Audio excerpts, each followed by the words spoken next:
Throughout growing up, I placed a lot of value in how people spent their time outside of their working lives, that it's really important to remember who we are as human beings. Our universities are places where the world comes to think. As a civilization, we kind of need to rethink the way we're doing things. Science is so important, technology is very important, but we also critically need to understand why we have them, what is a good thing to do with those things, and that's what the humanities are for.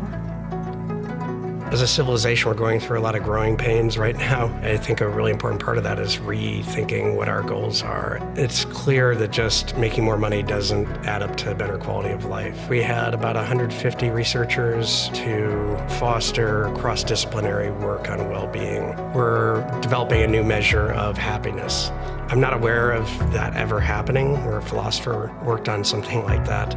The scientists know how to actually get the data and understand the data, but you kind of need philosophy to figure out what's worth measuring and what's important and whether you're actually getting at what people care about when they care about happiness. The federal government since 1882 has deported more than 50 million people. Deportation policy was used to discriminate against Chinese immigrants and then Chinese Americans. Deportation policy impacts all communities in the United States. Looking at this early history helps us perhaps reflect on what deportation policy is doing today and how we can change it to make it operate better. It's stunningly important.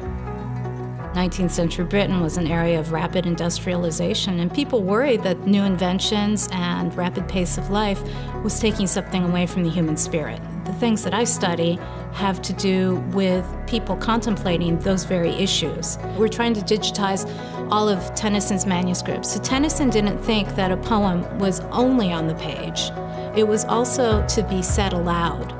We went to Tennyson's home on the Isle of Wight and recorded them in Tennyson's drawing room. So something like this is allowing students to continue the discussion of what Tennyson's poems mean.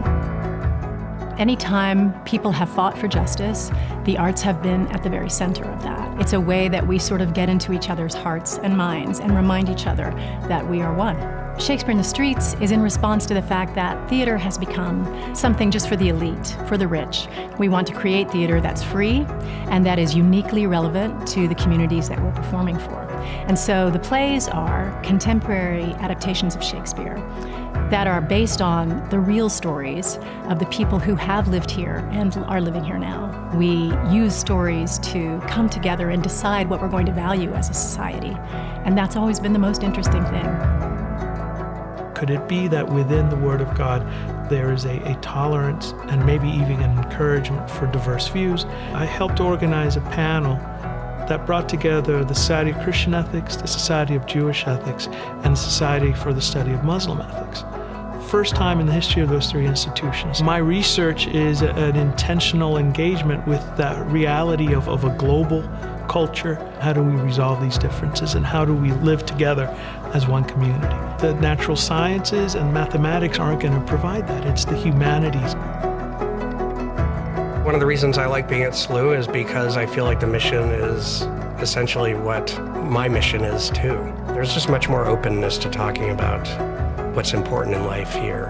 The Catholic Church, the Jesuits, the university, in spite of the growing controversy of immigration, has come out strongly supportive of my research. Part of what makes an inspiring classroom is to have cutting-edge research, and I'm extremely lucky in my colleagues because people are doing such exciting work. It's amazing that we can keep that quality of research and teaching up. We need to support what we're doing well. The humanities here at SLU are strong.